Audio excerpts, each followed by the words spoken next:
Back to the SEC story Fox Business has uncovered about potentially more walls and moats put up around information kept by the agency. So how did everyone miss this when they were voting on the bill, or did they miss it? And why was it put in there in the first place? Chief Congresswoman Michele Bachmann, Republican from Minnesota, also a member of the Financial Services Committee, joining us now today. Thank you so much for being with us.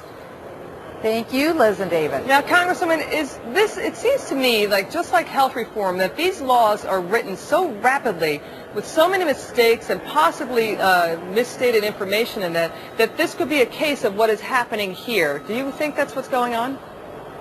It's clearly a trap door, and whether it's intentional or not, no one will know unless we can track down who the author of this particular provision is. But nonetheless, it is Section 9291 of the FinReg bill that the President just signed into law.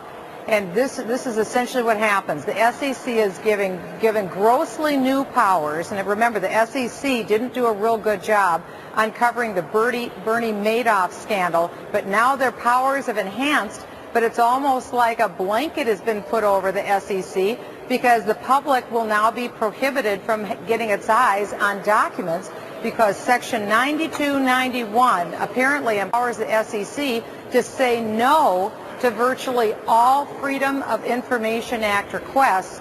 And this is despite President Obama saying that when it comes to financial regulation, he's all about transparency. Well, I guess not. But Congresswoman, hang on a second. But the law says nothing. FinReg says nothing about FOIA. The SEC says nothing about FOIA. FOIA is not mentioned in the FinReg bill at all. The SEC is saying it's talking about information it picks up, trading information, proprietary information it picks up from its examination of Wall Street firms. It doesn't want that information leaked out from firm to firm to firm. That's what it's saying that clause refers to.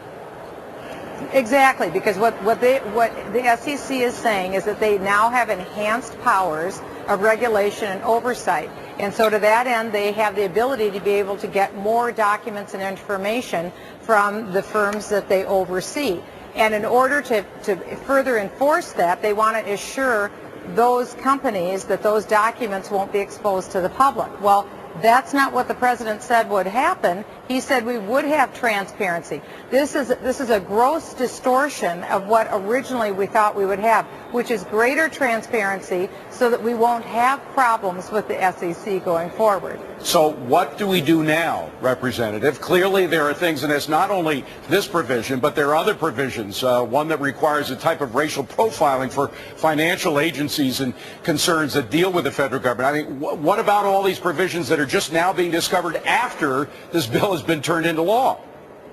David, you're exactly right, and you're referring to the politically correct hiring guidelines. So here we will have law firms, mortgage companies, appraisal companies, now subject essentially to what could be de jure hiring quotas based on minority representation, gender, who knows what else. And it's written so vaguely that it adds expensive litigation on numerous small businesses going forward. It's a very bad provision, as really this bill is. This bill is a job-killing disaster bill, this financial reg reform bill. Do we need financial reg reform? Yes.